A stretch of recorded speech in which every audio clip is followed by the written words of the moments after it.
So today's video is going to be about the importance of listening to your body. As I'm growing older and have had health problems for a number of years, it's really impacted my ability to play the guitar. And I wish I had listened to my body earlier, and maybe I wouldn't be having some of these problems. So the reason for this is to talk about the importance of doing warm-ups. Let's go ahead and take a look at one part of my body that's been pretty badly damaged, which impacts my ability to love the guitar. So I am attempting to hold this finger straight, and as you can see, it is anything but straight. I have this problem with a number of fingers on my hand, and the reason for that is I have a condition called trigger finger, which when you're a diabetic, your body doesn't heal real well from swelling, and it causes your tendons to shrink up, and that makes it very difficult for you to use your fingers, and they can even lock in place. So for example, when I'm trying to play like a D7-9, oftentimes my pinky, like I just did there, will lock in place, and I have to physically pull it open.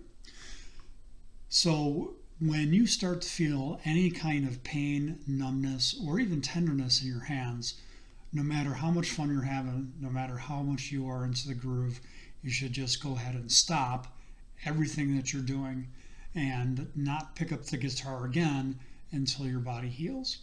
So let's look at a couple of exercises that you can do to help you get past that, or to help improve that by warming up. All right, so I'm going to move the camera here so we can see the guitar neck a little bit better. And for this warm-up exercise, I'm going to start on the A note on the E string, which is at the 5th fret.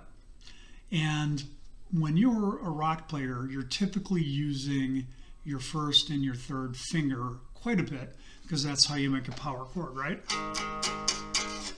How you do a blues shuffle.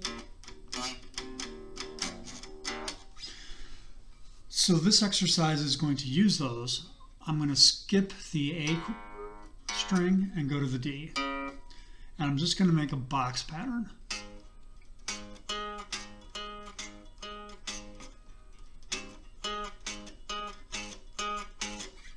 Then I'm going to drop down to the 7th fret, the B note, and do the same thing.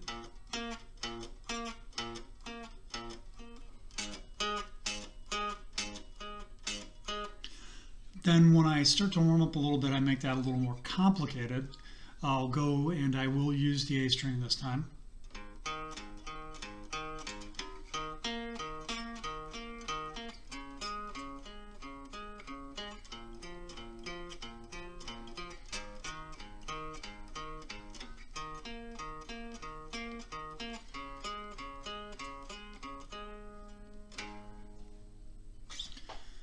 So once I get my 2 main fingers warmed up, I'll start to incorporate the middle finger.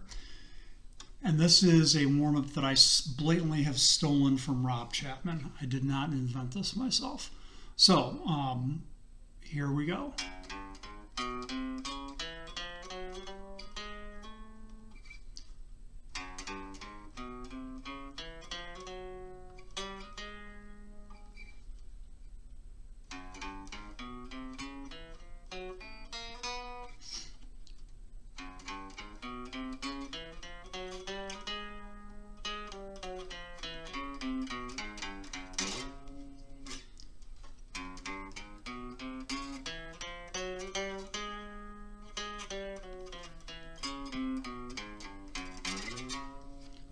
So timing is not the most important thing here, it's the warm-up itself.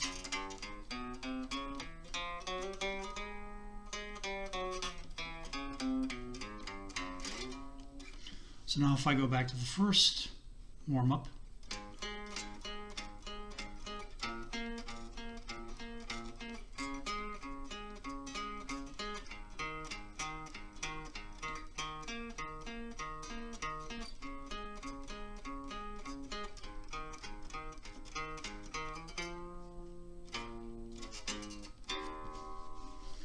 everything's a little easier after this.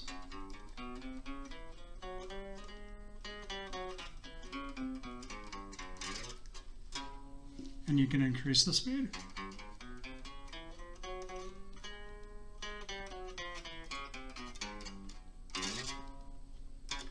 Okay, hope that's helpful. Again, this is really intended for a beginner player, not an expert, and I hope this was helpful.